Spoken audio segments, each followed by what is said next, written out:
Hello friends, welcome to exam accepted. आज हम बात करेंगे एसएससी जीडी 2022। इस वीडियो में 20 क्वेश्चन होंगे मैथ के। मैं डेली आपको रीजनिंग और मैथ का प्रैक्टिस सेट कराता हूँ।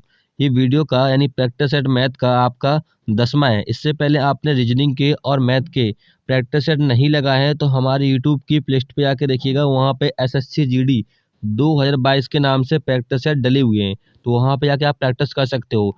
इसी प्रकार से क्वेश्चन आपके एसएससी जीडी 2023 में देखने के लिए मिलेंगे, सिर्फ वैल्यू चेंज होकर आएंगी। ठीक है, तो यहाँ पर देखिए 2021 की तुलना में आपका जो पेपर आएगा इस बार सिंपल आने वाला है। क्या आने वाला है? सिंपल आने वाला है, क्योंकि आपका टाइम जो है 60 सेकंड है। ठीक है, तो चलिए देखते हैं। पहला क्वेश्चन स्क्रीन पर लगा हुआ है, जो कि हम प्रीवियस ईयर क्वेश्चन पेपर कराते हैं एसएससी जीडी के।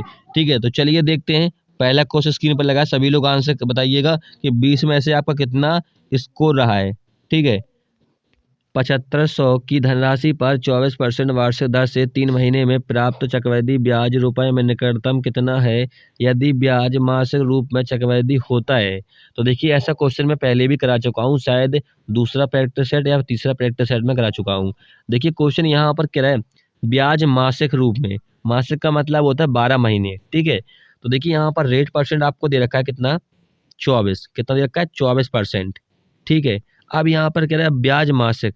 मासिक का मतलब क्या होता है? 12 महीने। तो 12 से हम डिवाइड कर देंगे यहाँ पर। ठीक है, कितने बार जाएगा? 2 बार जाएगा। तो यहाँ पर आपका नया रेट परसेंट कितने निकलेगा? 2%। ठीक है, बस यही चेंजेस करना है आपको। और यहाँ पर कह रहा है टाइम कितना दे रखा है? 3 महीने का। टाइम जो है वो आपको 3 महीने का दे रखा है। और यहाँ पे ब्याज मासिक कहा गया है, तो यहाँ पे 12 से मल्टीप्लाई कर देंगे, कितना हो जाए? 36 महीने। 36 महीने को हम लिख सकते हैं 3 साल लिख सकते हैं। ठीक है, तो यहाँ से हमारा टाइम निकल के आएगा 3 साल। तो यहाँ पे फॉर्मूला पढ़ा होगा आपने, अमाउंट बराबर होता है आपका प्रिंसिपल 1 + KR/100। ठीक, और टाइम, ये होता है फॉर्मूला। इससे आप जल्दी निकाल पाओगे कंपाउंड इंटरेस्ट। ठीक है, तो चलिए यहाँ पर पुटअप करते हैं। तो कि अमाउंट आपका निकालना है, प्रिंसिपल दे रखा है आपको 7500 अमाउंट दे रखा है। और यहाँ पर आपका 1 प्लस का रेट परसेंट आपका 2 निकला है अपॉन 100। टाइम आपका 3 साल का है। तो देखिए यहाँ से आप काट दीजिए 50 और यहाँ पे हो जाएगा 51/50। ठीक है, क्योंकि यहाँ पर एलसीएम लोगे, तो यहाँ पर अमाउंट बराबर हो जाएगा 7500 और यहाँ पे हो जाएगा 51/50। ठीक है, 3 बार है लिखोगे क्योंकि क्यू लिखा हुआ है। इससे क्या होगा, कैलकुलेशन आपकी थोड़ा सा सिंपल हो जाएगी। ठीक है, अब यहाँ पर देखिए 2 बिंदी से 2 बिंदी कट जाएंगी आपकी, 2 जीरो से जीरो, 25 या 75। अब यहाँ पर देखिए मल्टीप्लाई करोगे 51 51 51 3 का और 50 का डिवाइड करोगे तो आपका निकलेगा 59.3 निकलेगा। ये 9 है आपका, यहाँ पर 3 निकलेगा। ये आपका अमाउंट निकल के आएगा, करके देख लीजिएगा। ठीक है, अब अमाउंट इतना निकल के आ गया तो प्रिंसिपल कितना निकलेगा? प्रिंसिपल आपका कितना है? 7500 है। बस इन दोनों का अंतर या घटा दीजिएगा। तो यहाँ पर आप घटाओगे तो यहाँ पर 9, 5 और 4, 959। कितना निकला? 959 करेक्ट आंसर हो जाएगा, क्योंकि आपसे पूछा निकटतम रूप में किस वाले ऑप्शन में है, या आपके चौथे वाले ऑप्शन में। तो चौथा वाला ऑप्शन करेक्ट हो जाएगा। क्लियर है? चलिए अगला क्वेश्चन देख लेते हैं।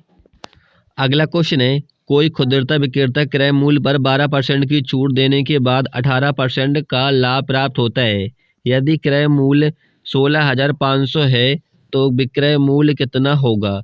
तो देखिए यहाँ पर आपको 12% की छूट दे रखी है। क्रय मूल्य आपका कितना है? Cost price 16,500। सिंपल क्वेश्चन है, तो यहाँ पर आपका क्रय मूल्य कितना है? 16,500 क्रय मूल्य है। अब यहाँ पर क्रय की 12% की छूट, 12% की छूट होगी, हो जाएगा आपका 88/100। फिर यहाँ पर क्या रहे कि 18% का लाभ प्राप्त होता है। 18% क्या होता है? लाभ प्राप्त होता है। तो ये जगह 118/100। अब यहाँ पर देखिए ये तो कट जाएगा आपका, 2 जीरो से 2 जीरो कट जाएंगे, 5 से काटोगे 5 या 15, 5 या 15 और 5 दूनी 10 और 2 से काटोगे तो यहाँ पे 10 हो जाएगा और यहाँ पे आपका 44।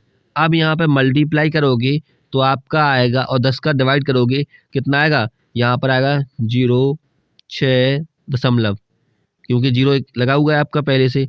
तो यहाँ पर 3 3 1 7 1 7 है यहाँ पर। यह आ जाएगा 17,133.6 आएगा, लेकिन एक जीरो मैंने अपनी तरफ से लगा दिया है। ठीक है, इससे कोई इफेक्ट नहीं पड़ता है। ठीक है, ये आपका करेक्ट आंसर हो जाएगा। किस वाले ऑप्शन में है? चौथे वाले ऑप्शन में। चौथा वाला ऑप्शन करेक्ट हो जाएगा। देखिए आपको मेथड देखना है, ठीक है, बाकी आपको क्वेश्चन नहीं देखना है कि वैल्यू कैसी आ रही है कैसी नहीं आ रही। इसी प्रकार के क्वेश्चन आपके एग्जाम में आने वाले हैं। ठीक है, चलिए अगला क्वेश्चन देखते हैं। अगला क्वेश्चन है, यदि ए का 10% बी है तो बी 20 का 20% कितना होगा? तो देखिए यहाँ पर कह रहा है ए का 10%, ए का 10% बी है। ठीक है, यही तो कह रहा है। फिर क्वेश्चन कह रहा है कि बी का बी परसेंट, बी का बी परसेंट कह लीजिए या बी का 20% कह लीजिए, इसका कोई दिक्कत नहीं है। तो यहाँ से देखिए 100 से 100 कट जाएगा और यहाँ से ये कट जाएगा 2 बार में। ठीक है, तो फिर यहाँ पर कह रहा है कि कितना होगा, तो आपका देखिए ये यहाँ पर आ जाएगा ए बटे बी बराबर 2। तो यहाँ पर देखिए बी का ये कितना है 2% है ए, तो यहाँ पर होगा ए का 2%। किस वाले ऑप्शन में है?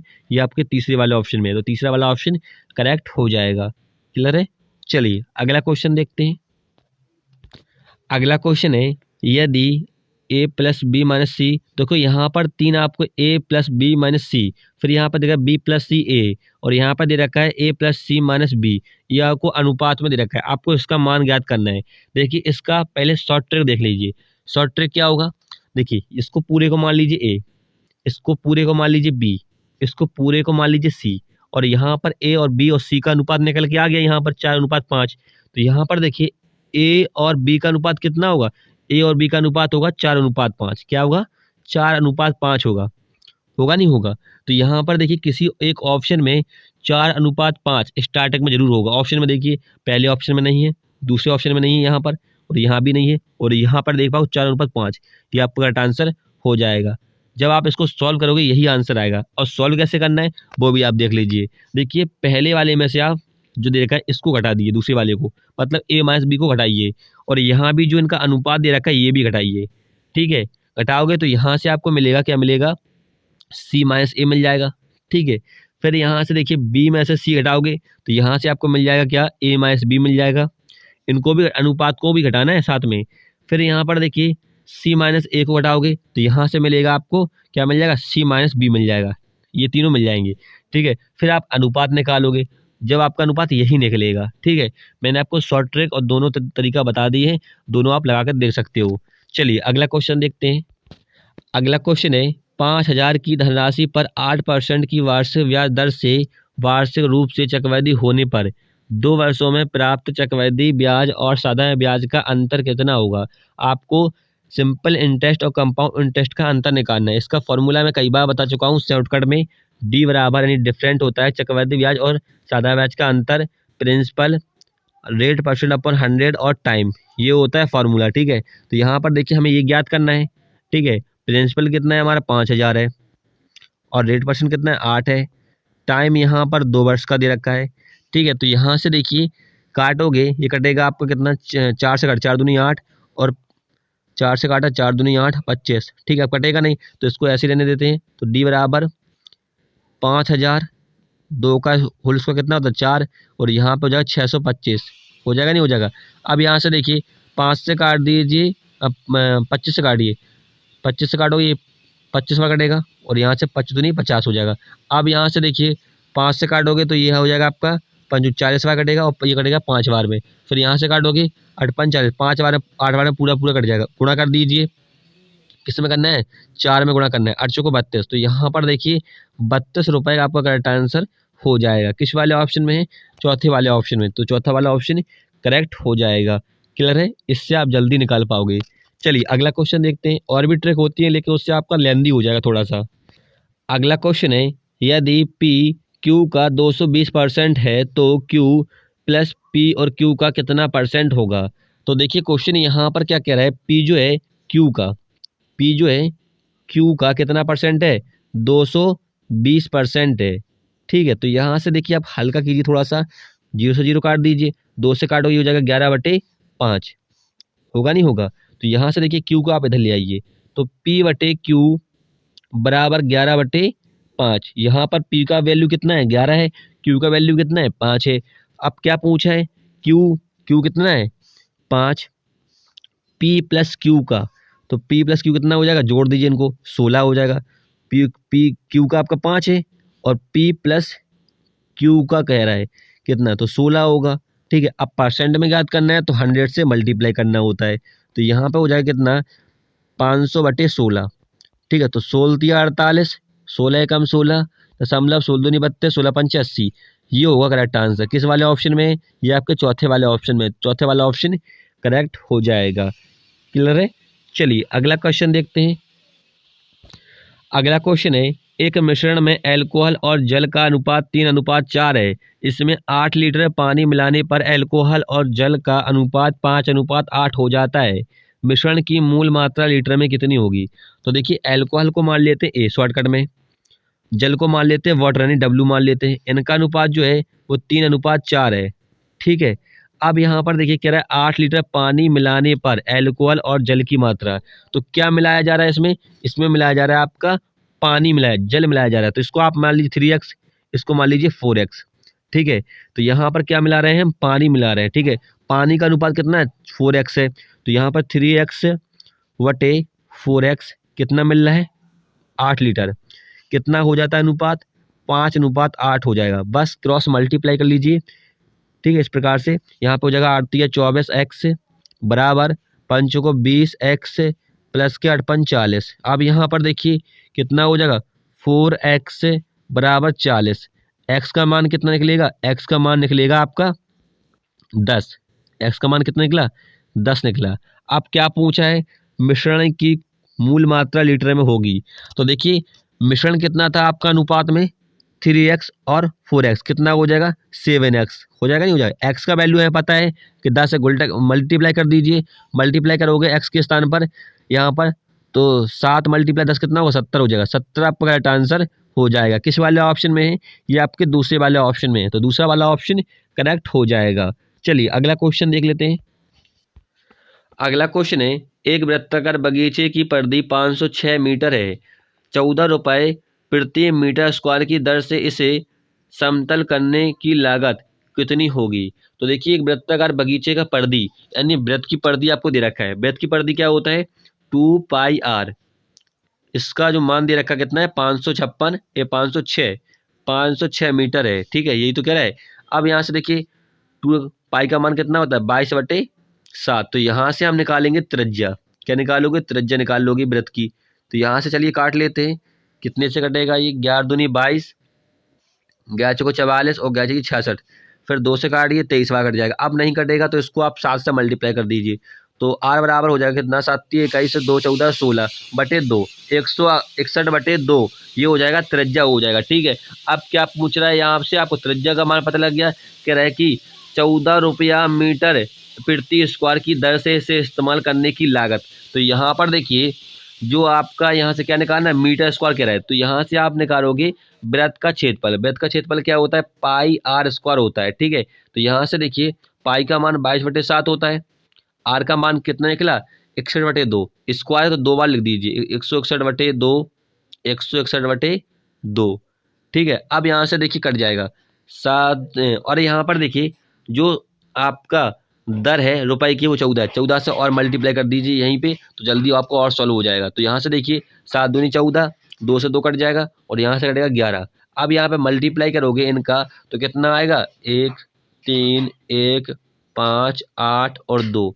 ये आएगा, मतलब आएगा 2,85,131 मीटर। क्या होगा आपका? मीटर स्क्वायर की दर होगी, मतलब ये रुपए में होगा आपका। ठीक है, क्यों होगा? क्योंकि यहाँ पर कहा गया है 14 रुपया प्रति मीटर स्क्वायर। ठीक है, ये आपका रुपए में होगा। 2,85,131 करेक्ट आंसर हो जाएगा। ये होगी लागत। चलिए अगला क्वेश्चन देखते हैं। अगला क्वेश्चन है, किसी कार्य को करने में x y की तुलना में 2 गुना और z की तुलना में 3 गुना समय लेता है।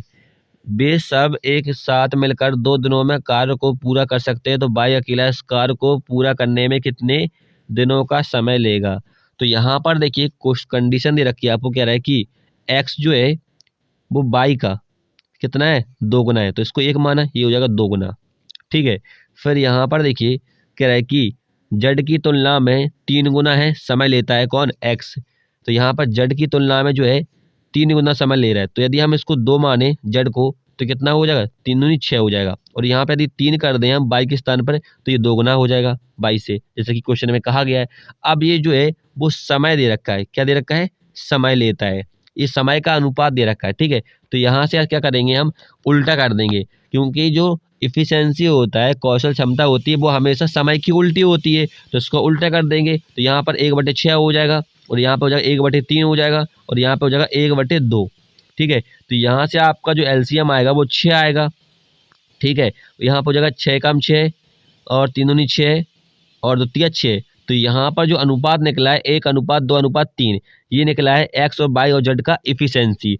जब हमें एक्स और वाई और जेड का इफिशियंसी मालूम चल गया कि एक्स का 1 है और वाई का 2 है और जेड का 3 है, तो यहाँ से हम निकालेंगे टोटल वर्क, ठीक है। अब यहाँ पर एक क्वेश्चन में कहा गया है कि x plus y plus z यानी तीनों एक साथ मिलकर किसी काम को 2 दिन में करते हैं, ठीक है। तो यहाँ पर देखिए इन तीनों का इफिशियंसी देखिए एक्स वाई जेड का कार्य कुशल देखिए कितना है, 1 2 3, कितना हो गया, 6 यूनिट हो गया। अब देखिए तीनों मिलकर किसी काम को 2 दिन में कर रहे हैं, इनका एफिशिएंसी 6 गुणा कर दीजिए, 6 दूनी 12। तो यहाँ पर टोटल वर्क निकल के आ गया आपका 12, यानी काम कितना है, 12 यूनिट है। फिर क्या कह रहे हैं यहाँ पर, बाई अकेले इस कार्य को पूरा करने में कितने दिनों का समय लेगा।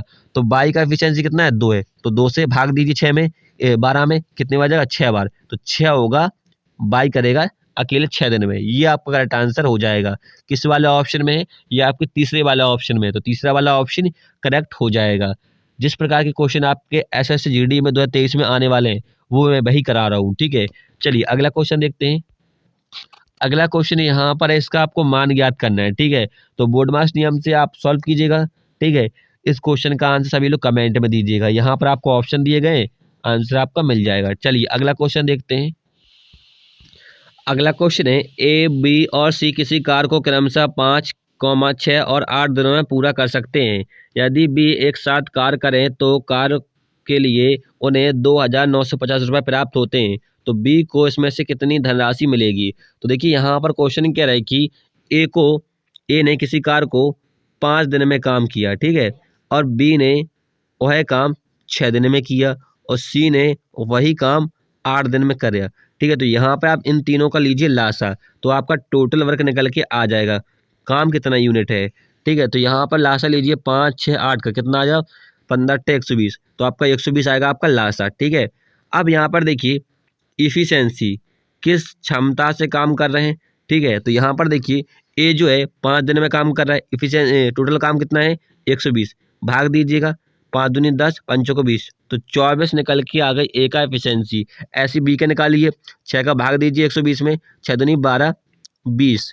ऐसे यहाँ पर देखिए 8 एकम 8, 8 पंच 40, ठीक है, 15 × 120 हो जाएगा।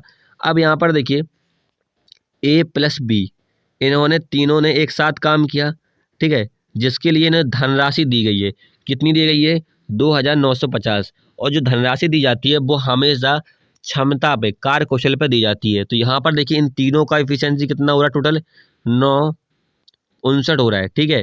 तो 59 यहाँ पर प्रेजेंट करेगा, धनराशि कितनी दी गई है आपको, 2,950 दे रखी है, तो काट के यहाँ पर 59 प्रेजेंट कर रहा है 2,950 को, कितने बार जाएगा, 50 बार, तो 1 कितना हो जाएगा, 50 हो जाएगा, 45, 25 सही हो जाएगा, 50। एक यूनिट की वैल्यू कितनी है, 50 है। अब यहाँ पर क्या कह रहा है, बी को इसमें कितनी राशि मिली है, तो बी का यहाँ पर देखिए इफिशियंसी कितना है, 20 है, तो 20 से गुणा कर दीजिए, कितना हो जाएगा, 1,000। तो बी को धनराशि मिली है 1,000 रुपये। किस वाले ऑप्शन में है, तीसरे वाले ऑप्शन में, तो तीसरा वाला ऑप्शन करेक्ट हो जाएगा। क्लियर है। चलिए अगला क्वेश्चन देखते हैं। अगला क्वेश्चन है, यदि x अनुपात 2y बराबर 4:9 है और यहाँ पर क्या है कि 2:x बराबर 3:4 है, तो y का मान ज्ञात कीजिए। सिंपल क्वेश्चन है। तो देखिए यहाँ पर क्या है, x अनुपात को लिख सकते हो x/2y बराबर 4/9 है, ठीक है, ये 4 है आपका। अब यहाँ पर देखिए, यहाँ पर आप गुणा कर दीजिए 2 का, तो यहाँ पर x और y का अनुपात निकल के आ जाएगा कितना, 8:9। अब यहाँ पर देखिए कह रहा है कि फिर यहाँ पर कंडीशन दे रखी है 2/x, ठीक है, अनुपात को लिख सकते हो बराबर 3/4। तो यहाँ से देखिए गुणा कर दीजिए यहाँ पर, या फिर आप ऐसे कर दीजिए, ये हो जाएगा आपका 8/3 उल्टा कर दीजिए। ठीक, एक्स का मान निकल के आ गया 8/3 और यहीं पे पुट कर दीजिए एक्स का मान। तो यहाँ पर पुट करोगे तो यहाँ पर x/22, एक्स का मान कितना है 8 है, 8 एक्स का मान निकला है 8/3। तो ये हो जाएगा आपका, यहाँ पर चला जाएगा 8 से 8 कैंसिल हो जाएगा, 3 3 त्रिको 9। तो यहाँ पर देखिए ये एक्स पर मान पट कर देते हैं, x/3/22 नीचे आपका था और यहाँ पर है आपका 9। 8 से 8 कट जाएगा, 3 से 3 कट जाएगा, 3 त्रिको 9। बाई का मान कितना निकला 3, 3 आपका करेक्ट आंसर हो जाएगा। करके देख लीजिएगा। चलिए अगला क्वेश्चन देख लेते हैं, दूसरा वाला ऑप्शन करेक्ट होगा। चलिए अगला क्वेश्चन देखते हैं। अगला क्वेश्चन है 4 संख्या 2:3:5:7 के अनुपात में है और उनका महत्व समवर्तक 6 है, तो सबसे बड़ी और सबसे छोटी संख्याओं के वर्गों का योग ज्ञात करना है। देखिए सिंपल क्वेश्चन है। देखिए जब भी ऐसा क्वेश्चन है आपको अनुपात में संख्या दे रखी हो और आपको मासा दे रखा है, तो आपको मासा का डायरेक्ट अनुपातों में गुणा कर देना है, वही आपका क्या हो जाएगा, संख्या हो जाएंगी। ठीक है, तो यहाँ पर 6 का मल्टीप्लाई कर रहा है सबसे बड़ी और सबसे छोटी, तो हम इन दोनों संख्या में ही गुणा करेंगे अकेला, क्योंकि हमें इतना ही से आंसर मिल जाएगा। तो बड़ी संख्या कौन सी है आपकी, 7 है। तो 7 का मल्टीप्लाई अब 6 में करोगे कितना हो जाएगा, 7×6 = 42। तो बड़ी संख्या आपकी होगी 42। अब यहाँ पर देखिए क्या है, छोटी संख्या, छोटी संख्या क्या है 2 है, 6 से गुणा कर दीजिए 12। ठीक है, छोटी संख्या होगी आपकी 12। अब क्या रहा है यहाँ पर, छोटी संख्या के वर्गों और का योग, तो यहाँ पे इन दोनों का वर्ग है, तो यहाँ पे 144 होता है। 42 का कितना होता है करके देख लेते हैं, 0 4 6 को 16, 4 दूनी 8 8 दूनी 16, तो यहाँ पर हो जाएगा 4 6 7 1, 1764 जो होता है वो 42 का वर्ग होता है। अब यहाँ पर कह रहे हैं इनका योग, तो इनको जोड़ दीजिए कितना हो जाएगा, यहाँ पर हो जाएगा 8 10 9 1, 1908 करेक्ट आंसर आपका हो जाएगा। किस वाले ऑप्शन में है, ये आपके तीसरे वाले ऑप्शन में, तो तीसरा वाला ऑप्शन करेक्ट होगा। चलिए अगला क्वेश्चन देख लेते हैं। अगला क्वेश्चन है, देखिए आपको इसका मान ज्ञात करना है। ठीक है, तो क्वेश्चन के ऑप्शन आपको नीचे दे रखे हैं, बोर्ड मास नियम लगाइएगा और इससे आपका क्या होगा, प्रैक्टिस भी अच्छा हो जाएगा। ठीक है, तो इसलिए मैं इन क्वेश्चनों को छोड़ देता हूँ। ठीक है, तो आपको बोर्ड मास नियम से सॉल्व कीजिएगा, इसका आंसर आप लोग कमेंट में दीजिएगा। चलिए अगला क्वेश्चन देखते हैं। अगला क्वेश्चन है, एक वस्तु को उसके क्रय मूल्य के 11/8 गुने पर बेचा गया, लाभ प्रतिशत ज्ञात करें। तो देखिए यहाँ पर कह रहा है क्रय मूल्य का 11/8 गुना है, कह रहा है 8 गुना है। तो आप देखिए 8 में से इसको घटा दीजिए, क्योंकि यहाँ पर कह रहा है गुना है, तो यहाँ पर हो जाएगा 3/8। ठीक है, अब यहाँ पर कह रहा है लाभ प्रतिशत ज्ञात कीजिए, तो यहाँ पर देखिए परसेंट से हम 100 से मल्टीप्लाई कर देंगे, क्योंकि हमें परसेंट में ज्ञात करना है। तो यहाँ पे हो जाएगा आपका 300/8, 8 से भाग दीजिए, 8 तिया 24, 8 तिया 24 हो जाएगा, कितना बचा 60, 8 से तो 56.5%। ये आपका करेक्ट आंसर हो जाएगा। किस वाले ऑप्शन में है, ये आपके पहले वाले ऑप्शन में, तो पहला वाला ऑप्शन करेक्ट हो जाएगा। क्लियर है। चलिए अगला क्वेश्चन देख लेते हैं। अगला क्वेश्चन है, यदि एक बेलन के आधार की त्रिज्या 20% बढ़ा दी जाए और इसकी ऊंचाई 33.1/3% घटा दी जाए, तो इसके आयतन में कितने प्रतिशत की परिवर्तन हो जाएगा। ठीक है, तो देखिए इस क्वेश्चन का शॉर्ट ट्रिक क्या होगा, आपने एक फॉर्मूला पढ़ा होगा A+B + A×V/100, ये वाला फॉर्मूला पढ़ा होगा, इसे बोलते हैं रामबाण फॉर्मूला। तो यहाँ पर देखिए, यहाँ पर कहा गया आयतन, तो इसमें हम 3 बार प्रक्रिया करेंगे यही फॉर्मूला से। ठीक है, इससे क्या होगा, जल्दी आ जाएगा आंसर। यहाँ पर कह रहा है 20% बढ़ा दिया जाता है, तो इसको ही ले लेते हैं 20% को पहले।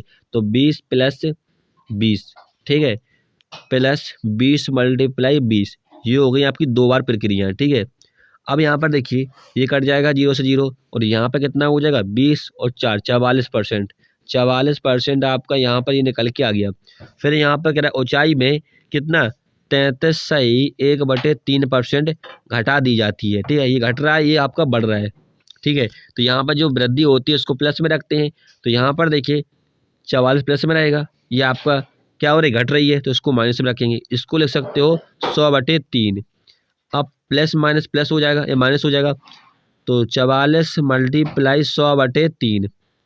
अब क्वेश्चन में आपका क्या है, एक फॉर्मूला में आपका 100 नीचे और है, तो इसको पुटअप कर देंगे, तो यहाँ से देखिए ये कट जाएगा। अब 3 3 है, तो यहाँ भी आप 3 कॉमन ले लीजिए, एलसीएम ले लीजिए। तो यहाँ पर देखिए 3 एलसीएम आएगा, तो यहाँ पर 4 × 3 = 12, 13 132 हो जाएगा, और यहाँ पर 100 - 44। ठीक है, अब यहाँ पर देखिए ये जोड़ जाएगा माइनस माइनस का, कितना हो जाए 144, 32 घटाओ कितना हो जाएगा -12/3। काटोगे तो यहाँ पर निकलेगा माइनस का 4%।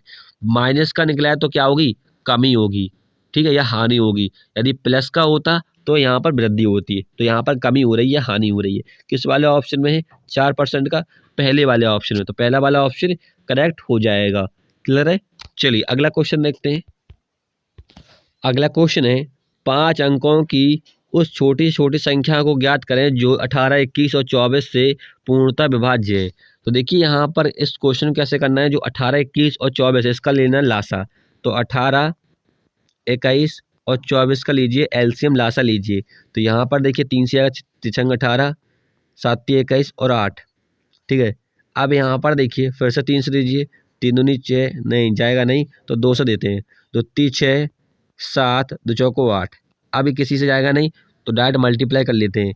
तो 7 को 28 मल्टीप्लाई 3 मल्टीप्लाई 2 मल्टीप्लाई 3 कितना हो जाएगा, 504 हो जाएगा, ठीक है। अब यहाँ पे जो एलसीएम निकला है 504 निकला है, और 504 को क्या करना है, आपको भाग देना है 5 अंकों की सबसे छोटी संख्या। 5 अंकों की सबसे छोटी संख्या क्या होती है, 1 लगा दीजिए, 4 जीरो लगा दीजिए इसके आगे। ये हो गई आपकी 5 अंकों की सबसे छोटी संख्या। भाग दीजिए तो एक ही बार जाएगा शायद, हाँ एक ही बार जाएगा, 504। अब यहाँ पर 6, 9 और 4 और यहाँ पे जीरो लगा दीजिए। अब कितने बार जाएगा, 9 पाना 45, 9 बार दीजिए तो नहीं हो जाएगा आपका कितना, 9 चौको 36, 9 पाना 45। अब यहाँ पर घटा दीजिए, कितना निकलेगा 4, और यहाँ पर 2, और यहाँ पर आपका कितना निकलेगा 4। अब इन दोनों का देखिए अंतर, अंतर कितने का है, जो रिमाइंडर यहाँ पर शेषफल आया है और यहाँ पर जो भाज्य है, क्या कह सकते हो, ठीक है। तो इनका अंतर देखिए कितना, 80 का अंतर है। कितने का, 80 का अंतर है। और यही 80 आपका करना है 1000, जो मतलब सॉरी 10,000 है, 5 अंकों की छोटी संख्या, इसमें जोड़ देना है 80 को। कितना हो जाएगा, 1000 सॉरी 10,080 हो जाएगा। करेक्ट आंसर हो जाएगा। किस वाले ऑप्शन में है आपका, ये है आप चौथे वाले ऑप्शन में। तो चौथा वाला ऑप्शन करेक्ट हो जाएगा। आई होप समझ में आ रहा होगा। चलिए अगला क्वेश्चन देखते हैं। अगला क्वेश्चन है, एक आयरन का क्रय मूल्य 210 रुपये है। इसका और है अधिकतम खुदरता या एमआरपी तय कीजिए जिस पर 5% की छूट देने के बाद भी उसको 90% का लाभ प्राप्त हुआ। तो यहाँ पर देखिए क्वेश्चन को थोड़ा सा घुमाया गया है। यहाँ पर कह रहा है कि 90% लाभ प्राप्त हुआ है। 90% लाभ हुआ है किस पे, किराए मूल्य 210 रुपये पे। तो 210 रुपये पे 90% का लाभ हुआ, कितना हो जाएगा, 190/100, ठीक है। तो यहाँ से देखिए डबल जीरो कट जाएगा, यहाँ से गुणा कर दोगे, कितना हो जाएगा, ये हो जाएगा आपका कितना, 19 से कम 19, 19 दूनी 38 और 39। तो यहाँ पे आपका सेलिंग प्राइस निकल के आ गया। कितना निकल के आ गया, ये आपका 399 निकल के आ गया सेलिंग प्राइस, ठीक है। अब यहाँ पर कह रहे 5% की छूट देने के बाद, तो यहाँ पर आपको सेलिंग प्राइस पे क्या दी जाए, छूट दी जा रही है। तो आपका यहाँ से आप एमआरपी ज्ञात पर पाओगे, 5% की छूट है, ये हो जाएगा 95। अब यहाँ पर देखिए ये कटेगा 20 और यहाँ से काटोगे 19, 5 से काट दिया दोनों को हमने, 19 से काटोगे 19 दूनी 38, 19 से कम 19, गुणा कर दीजिए। तो यहाँ पर आपका एमआरपी अंकित मूल्य या कह सकते हो अधिकतम खुदरा मूल्य कितना निकलेगा, 420 रुपये। करेक्ट आंसर हो जाएगा। किस वाले ऑप्शन में है, या आपके पहले वाले ऑप्शन में है। तो पहला वाला ऑप्शन करेक्ट हो जाएगा। क्लियर है। चलिए अगला क्वेश्चन देखते हैं। अगला क्वेश्चन है, 5 विषयों में अमित के प्राप्तांकों का औसत 72 है। यदि इन विषयों में से 3 विषयों का प्राप्तांकों का औसत 70 है तो शेष विषयों के प्राप्तांकों का औसत कितना होगा। तो देखिए यहाँ पर कह रहा है 5 प्राप्तों का औसत जो है वो 72 है। तो यहाँ से गुणा कर दीजिए, कितना हो जाएगा, 5 दूनी 10, 1 हासिल 65 और 1 36, तो 360 निकल के आ गया। फिर यहाँ पर कह रहा है कि 3 विषयों का प्राप्तांक कितना, 70 है। तो माइनस कर दीजिए, कितना हो, 7 21, घटा दीजिए यहाँ पर, तो 0 5 150 निकला है। अब यहाँ पर कह रहा है शेष विषयों के प्राप्तांकों का औसत। तो शेष कितने बचे, 3 का आपको दे रखा था, शेष कितने बचेंगे, 5 में से घटाओगे 3 2, तो 2 से डिवाइड कर दीजिए, काटोगे यहाँ पर 75 आपका करेक्ट आंसर हो जाएगा। किस वाले ऑप्शन में है, चौथे वाले ऑप्शन में। चौथा वाला ऑप्शन करेक्ट हो जाएगा। क्लियर है। चलिए अगला क्वेश्चन देखते हैं। अगला क्वेश्चन है, 60 किलोमीटर प्रति घंटा की चाल से चल रही 243 मीटर लंबी एक ट्रेन एक सुरंग को पार करने में 42 सेकंड का समय लेती है। तो सुरंग की लंबाई मीटर में ज्ञात कीजिए। सिंपल क्वेश्चन है। तो यहाँ पे फॉर्मूला पढ़ा होगा आप तो डी बराबर एस टी, डी यहाँ पर डिस्टेंस होता है, एस यहाँ पर स्पीड और टी यहाँ पर टाइम होता है। ठीक है, तो यहाँ पर देखिए स्पीड आपको दे रखी है, कितनी स्पीड दे रखी है 60 किलोमीटर प्रति घंटा। ठीक है, इसको चेंज करोगे मीटर प्रति सेकंड में। क्यों करोगे? क्योंकि हमसे ज्ञात करना है, मीटर में ज्ञात करना है लंबाई को। ठीक है, तो यहाँ से देखिए मीटर प्रति सेकंड में ज्ञात करने के लिए क्या करते हैं हम लोग, 5/18 गुणा करते हैं। तो यहाँ से देखिए 6 से काटोगे 6 10 बार, और यहाँ से 36/18, तो यहाँ पे हो जाएगा 50/3। यहाँ से निकला है मीटर प्रति सेकंड में आंसर। ठीक है, अब यहाँ पर देखिए स्पीड निकल के आ गई। तो यहाँ पर देखिए रेल की लंबाई दे रखी है 243, हमें ज्ञात करना है सुरंग की। तो सुरंग की लंबाई को मान लेते हैं x। जब यहाँ पर कोई रेलगाड़ी किसी सुरंग को या किसी ट्रैफिक को या किसी आदमी को पार करती है, तो उसकी लंबाई, आदमी की लंबाई और रेलवे की लंबाई या सुरंग की लंबाई जुड़ जाती है। तो हमने माना सुरंग की लंबाई x है, और यहाँ पर आपको ट्रेन की लंबाई दे रखा कितना 243। ठीक है, ये जुड़ जाएंगी तभी आपको टोटल डिस्टेंस बनेगी। अब यहाँ पर देखिए कह रहा है कि स्पीड कितनी निकली है हमारी 50/3, क्योंकि हमें पहले दे रखा था किलोमीटर प्रति घंटा में। 42 सेकंड का समय लेता है, तो यहाँ पे 42 से गुणा। अब यहाँ पर देखिए 3 से कट रहा है, 3 एकम 3, तो चौको 12, इसको गुणा कर दीजिए, 0 5 को 20, 2 5 700 निकला है। ठीक है, और यहाँ पर देखिए कितना था x प्लस का 243, 243 को हटा दीजिए यहाँ से, तो x बराबर निकलेगा 7, 7 बचेगा और 9 में से 5 और 6 4, तो 457 निकली है सुरंग की लंबाई मीटर में। किस वाले ऑप्शन में है? ये आपके है चौथे वाले ऑप्शन में, तो चौथा वाला ऑप्शन करेक्ट हो जाएगा। चलिए फ्रेंड्स, हमने यहाँ पर 20 क्वेश्चन सॉल्व कर लिए हैं, जो कि प्रीवियस ईयर क्वेश्चन में डेली आपको सॉल्व कराता हूँ। ठीक है, वीडियो हेल्पफुल लगे तब उसे लाइक कीजिएगा। फिर मिलेंगे नेक्स्ट वीडियो में। जय हिंद।